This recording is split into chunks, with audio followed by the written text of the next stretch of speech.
Thank you for tuning in, and let's get right into it. We have breaking news.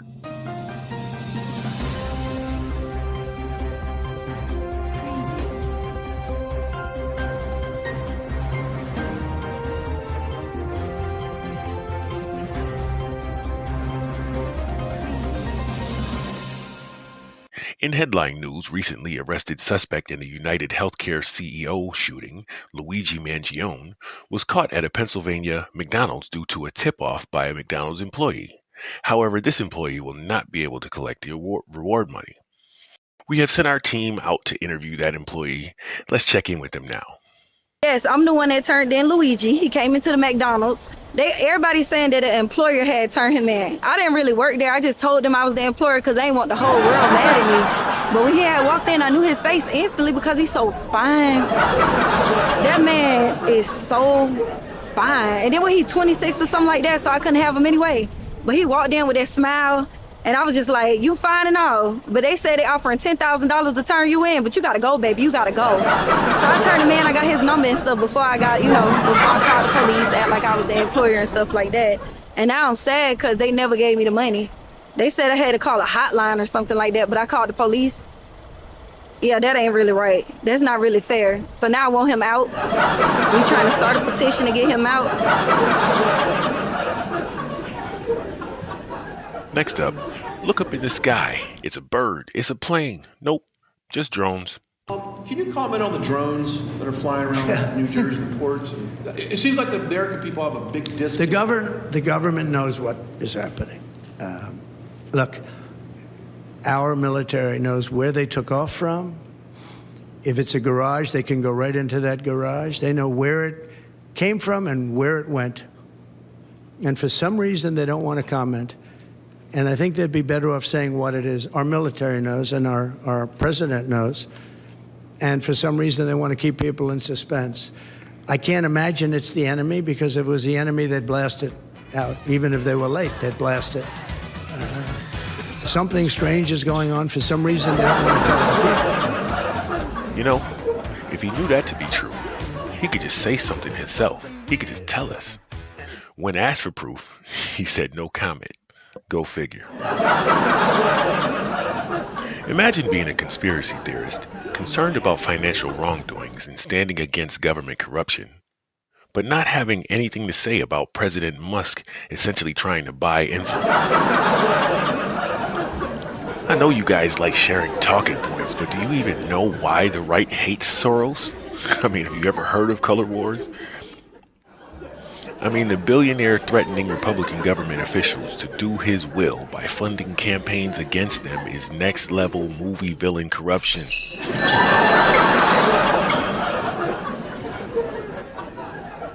Okay, but let's give him a chance, y'all. Let's listen to this young lady explain. Vivek and Elon is not in the White House as of yet, but they apparently are already putting the work in. So as of yesterday, Elon had the people in Congress in a uproar, and he went on a rampage over $100 billion bipartisan bill that the government wanted to pass in order to avert a government shutdown on Friday. But Elon said, baby, go ahead and shut it down because this bill will not be going through, okay? Now, here's the deal. This bill was over 1,500 pages, and I'm assuming they didn't think anybody was going to read it, but Vivek and Elon said, we got time today, and they actually sat down and they read it.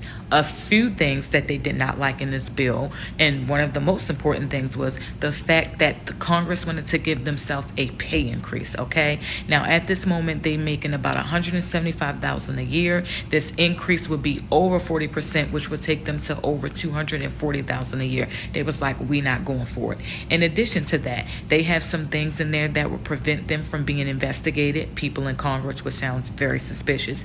In addition to that, there was some funding in there for a future pandemic, in addition to a whole bunch of other things. And Elon said, we are not going for it. Shut it down. Do whatever you got to do. But this bill will not be pushed. Y'all, these people are not in office yet, and they are already putting the work in. Call me crazy, and y'all can say what y'all want, but Trump put together a hell of an administration this go round, and I am very proud of him. Proud, huh? Interesting. Let's check into these claims. to a rocky start so far.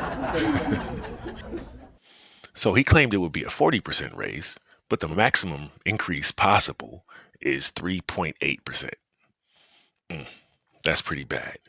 He also claimed that there would be $3 billion in funding for a potential stadium, which is also false.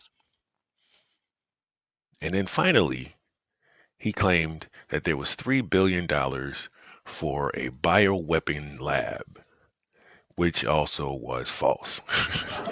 This guy is on the roll. Some members of Congress expressed dismay that Musk had disseminated misinformation about the bill. I love you, Elon, but you need to take 5 seconds to check your sources before highlighting bottom feeders looking for clicks, said Representative Dan Crenshaw from Texas, no less. You could read it yourself. I'll put the link in the description. Or you could just do what my team did. What's that, Jim? 47 second Google search. Interesting. Imagine being someone who would be foolish enough to share false information without checking it. Couldn't be me, right, guys?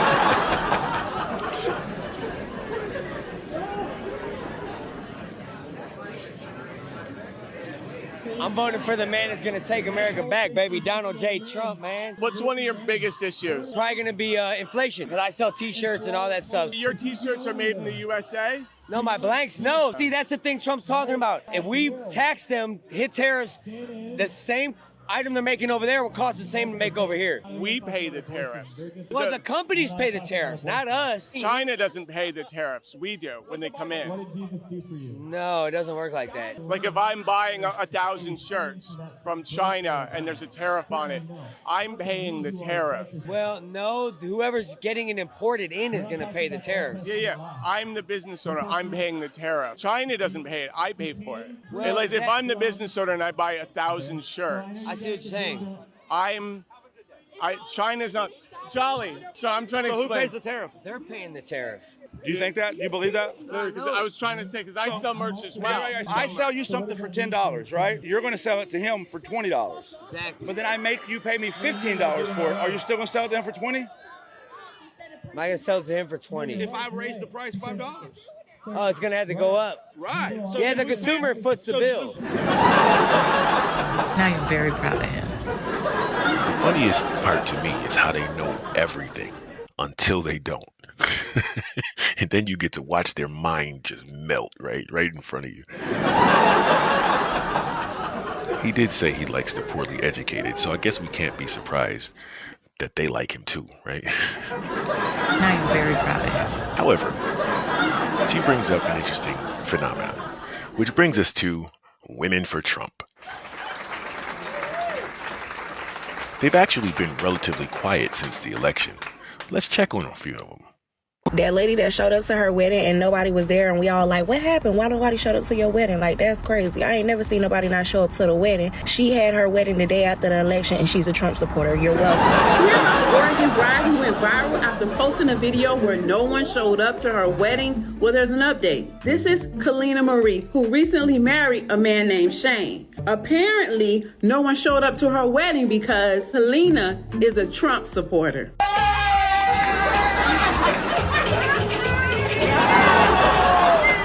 What do you make of this 4B movement?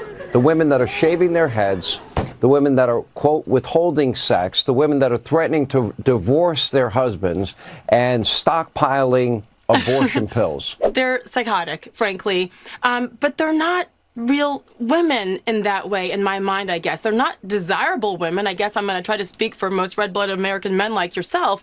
At the end of the day, I do think, and I'm not trying to be mean or insensitive, but I do think the Trump derangement syndrome has just gone off the cliff here. And there is something wrong upstairs, in my mind, for so many of these women who are reacting that way. So I figured that I would make a video explaining why I broke up with my boyfriend because he voted for Trump. Are you serious? Yeah. So did we. I wouldn't have let you walk out until my point was conveyed that you do what you're supposed to do, whatever I tell you to do, because that's your job, is to submit, do it with a smile on your face. I don't care. And I wouldn't have let you leave. I would have, you would have had to eat whatever mean things I would have said. And then the job would have got done. And then afterwards, after the cooling down process, I would have, repented to God and smoothed things over with you for the sinful behavior. That's how things would have went down. So that's okay whenever your boss tells you, get the job done or else you're fired. It's okay when corporations do this. It's okay to leverage your power and this form of financial abuse that these women would probably claim. That's perfectly fine in the corporate sense. But as soon as you leverage that power in a marriage, that's wrong. Explain to me how that works. Well, sorry, I just need a second because watching that was just bringing up past trauma. So I'm trying to process that and trying not to cry on camera about it. But you bring up a really good point. How come women are so okay with their male bosses telling them what to do, ordering them around, blah, blah, blah, because they get a paycheck? How come it's okay for you to submit to your boss? Why don't you grant your husband the same submission? What do you think, ladies? This segment brought to you by OnlyPants.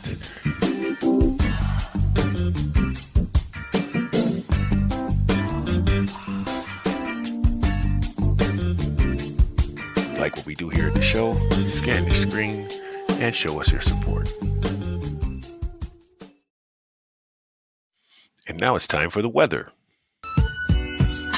1, 2, 3 into the 4 inches of snow are piling up outside your door. Winter's made an entrance, so back on up. So you better zip your jacket up. Give me the microphone first so I can talk travel trouble. From Scranton to DC right now, commute times are double. It's a meteorology thing, baby. 2 lows got the snow going crazy. This weather is a station that pays me. It's free and streamable, so you don't have to pay for this. But Awesome. Thank you very much. And the weather has been brought to you by James Brown Miso Soup.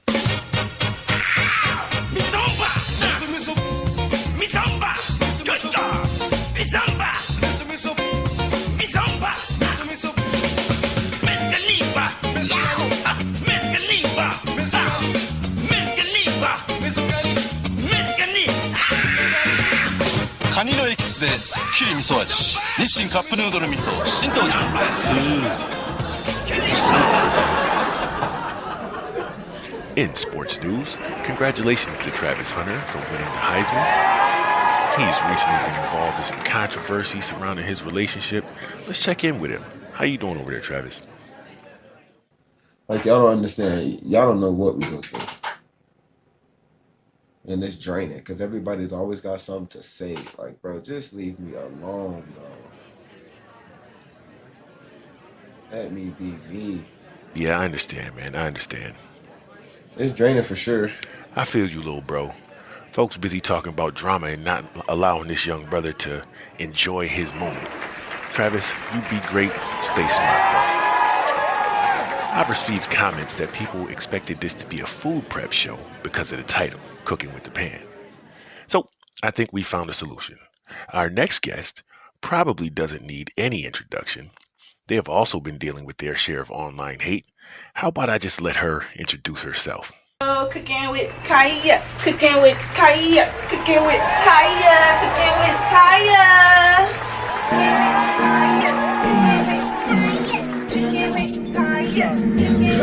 You can't take the heat, like get the fuck out the kitchen. I got a 30 on me, but a thug, cause bullets is thick like a biscuit. I want the black, but I really want a bitch who really into getting chicken. Keep it a buck, nigga who trapping and cooking. So I'm really too different, like, so I'm really too different. I'm really cooking with Kaya, on the bros to get hot like a fire. 350 my G on the timer, fuck around, make a mess like a papaya. Like, she like the same Mariah, but I'd rather slime with the slimers. Niggas, they already know that they gotta go, cause they cannot cooking with Kaya. Like, we on that block and stony, bitch, he can't bake macaroni. If I take this, that I want to apologize to all of you for what I did. It was very wrong, and I am very sorry. I just would like to move on and leave a normal life. Folks, please stop hating on our young people. This segment, Stop Hating on Our Young People, has also been brought to you by James Brown Miso Soup.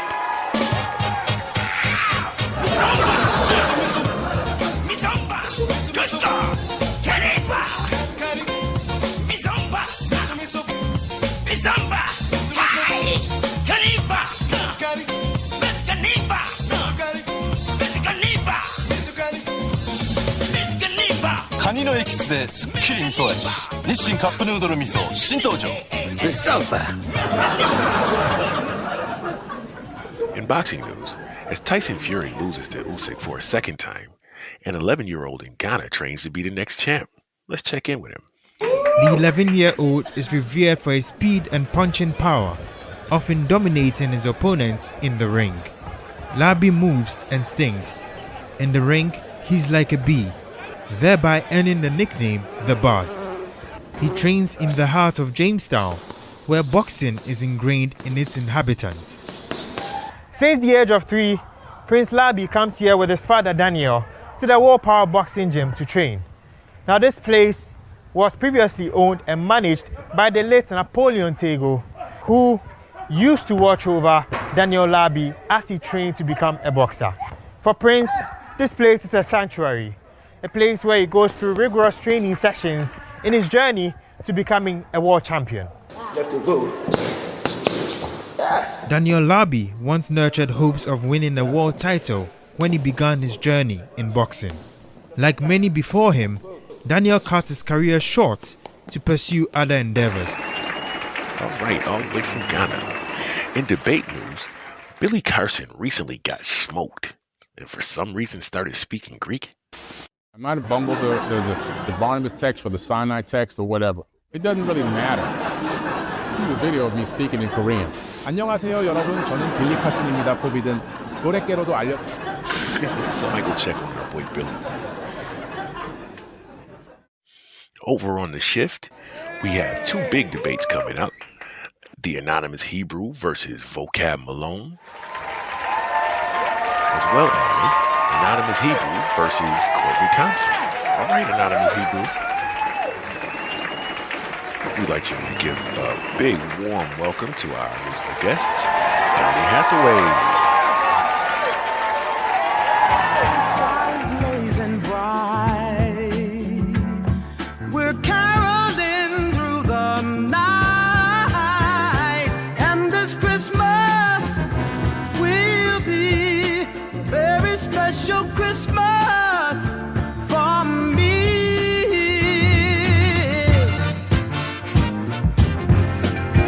Merry Christmas.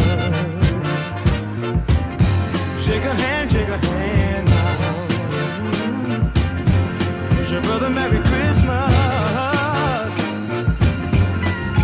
All over the land now.